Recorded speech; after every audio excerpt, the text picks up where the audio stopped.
રાજ્ય સરકારે શાળામાં શનિવારે બેગલેસ ડે રાખવાની જાહેરાત કરી છે, જેનો બાળકોને ભાર વિમાનું ભણતર મળે તેવો આશય છે। જે અંતર્ગત ઝી 24 કલાકે વડોદરામાં રિયાલિટી ચેક કર્યું।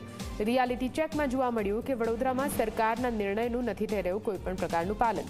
કારેલીબાગ વીઆઈપી રોડ પર આવેલી બ્રાઇટ સ્કૂલમાં બેગલેસ ડેનું પાલન નથી થતું। વિદ્યાર્થીઓ શનિવારે પણ શાળાએ બેગ લઈને આવ્યા। વાલીઓ અને વિદ્યાર્થીઓએ સરકારના નિર્ણય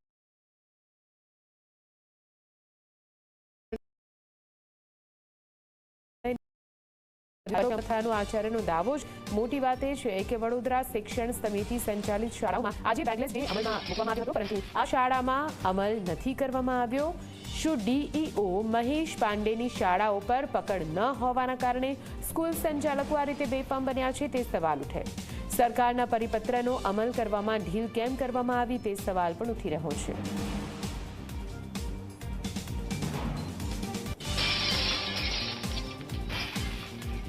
પરિપત્ર અમને 2 તારીખે મળ્યો છે અને 3ના ફાઉન્ડર્સ ડેની રજા હતી, એટલે એક દિવસ જો થોડું અગાઉથી આ પરિપત્ર મળ્યો હોત તો કદાચ પ્લાનિંગ કરવામાં સરળતા રહી હોત। અમારે ત્યાં 1 થી 8માં સ્ટુડન્ટ્સની સંખ્યા ઘણી બધી છે, 37 ક્લાસીસ છે, પણ અમારી માટે સારી વાત આ છે અને ખરેખર આ સરકારનો આ જે નિર્ણય છે એ પ્રશંસનીય છે કે બાળકોને જોયફુલ સેટરડે એ લોકો એન્જોય કરી શકે, પણ જો થોડું અગાઉથી આવ્યું હોત તો પ્રોપર પ્લાનિંગ થઈ શક્યું હોત। અમે આ નિર્ણયને ખરેખર વધાવીએ છીએ, બાળકો પણ બહુ જ ખુશ થયા છે આ નિર્ણય સાંભળીને અને નેક્સ્ટ સેટરડેથી અમે પ્લાન કરીશું। તો આપ જુઓ, સરકારી શાળામાં શનિવારે બેગલેસ ડેની જાહેરાત કરવામાં આવી છે, પરંતુ વડોદરામાં જ્યારે ઝી 24 કલાકના પ્રતિનિધિ પહોંચે છે તો શું જોવા મળ્યું? બાળકો બેગ સાથે શાળામાં આવતા જોવા મળ્યા। આમ તો ભાર ભણતર અને ભણતરનો અનુભવ એ વિદ્યાર્થીઓ કરી શકે તે માટે આખા અઠવાડિયામાં શનિવારે બેગ વગરનો ડે એટલે કે પુસ્તકો અને ભાર વગરનો દિવસ રાખવાનું આયોજન સરકાર દ્વારા કરવામાં આવ્યું, શિક્ષણ વિભાગ દ્વારા કરવામાં આવ્યું, પરંતુ આ પરિપત્રનો અમલ કેટલો થઈ રહ્યો છે? જ્યારે જમીની વાસ્તવિકતા અમારી સામે આવી તો અમે પણ દંગ રહી ગયા, કેમ કે જાણે વડોદરામાં ડીઈઓનો કોઈ ડર આ શાળા સંચાલકોમાં ન હોય તે રીતે તમામ બાળકો બેગ સાથે જોવા મળ્યા। જ્યારે પૂછવામાં આવ્યું તો આચાર્યનું કહેવું હતું કે અમને પરિપત્ર મોડો મળ્યો છે એટલા માટે અમે પાલન ન કરી શક્યા, પરંતુ આ પાલન કરાવવામાં આખરે વાર કેટલી લાગે, સમય કેટલો જાય?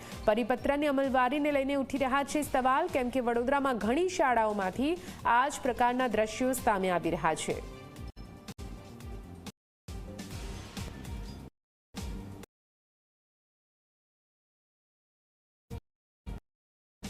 કોર્પોરેશન સંચાલિત શાળાઓમાં બેગલેસ ડેની અપીલ કરવામાં આવી હતી અને તેની અમલવારી કેટલી એ આપ દ્રશ્યોમાં જોઈ શકો છો।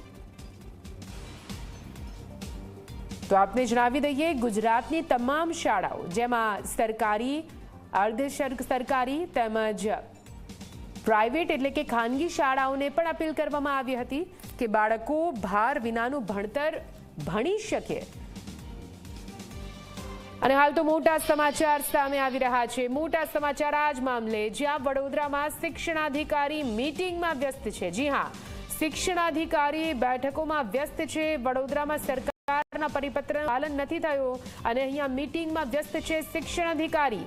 ઝી 24 કલાકે શિક્ષણાધિકારીનો સંપર્ક કરવાનો પ્રયત્ન કર્યો તો ખબર પડી કે તેઓ મીટિંગમાં વ્યસ્ત છે। વડોદરામાં જ્યાં શાળાઓમાં સરકારના પરિપત્રનું પાલન નથી થઈ રહ્યું તો આખરે પાલન અને અમલવારીની જવાબદારી કોની રહેશે? શિક્ષણાધિકારી શું સરકારના પરિપત્રને ગંભીરતાથી નથી લઈ રહ્યા? તે સૌથી મોટો સવાલ ઉઠી રહ્યો છે। જો શિક્ષણાધિકારી જ ગંભીરતાથી આ પરિપત્રને અને આ નિયમને ના લઈ રહ્યા હોય તો પછી શાળા સંચાલકો ક્યાંથી તેની ગંભીરતા સમજવાના હતા? સરકારના પરિપત્રનું પાલન કરવું કે નહીં અને તેની અમલવારીની પૂરેપૂરી જવાબદારી શિક્ષણ અધિકારી પર હોય છે, પણ શિક્ષણાધિકારી કઈ રીતે બેઠકોમાં વ્યસ્ત છે અને એટલા માટે જ શાળાઓ પોતાની મનમાનીમાં વ્યસ્ત છે। વડોદરાની શાળામાં શનિવારે બેગલેસ ડેનું પાલન નથી થઈ રહ્યું। આજથી આ પરિપત્રનું પાલન થવું જોઈતું હતું, અમલવારી આજથી લાવવાની હતી, પરંતુ વડોદરાની શાળાઓમાં જ્યારે ઝી 24 કલાક પહોંચે છે ત્યારે શાળાઓ કેવી રીતે પોતાની મનમાની ચલાવીને બાળકોને એ ભાર સાથેના ભણતર અને બેગ સાથે શાળામાં બોલાવી રહી છે તેના દ્રશ્યો આપે જોયા।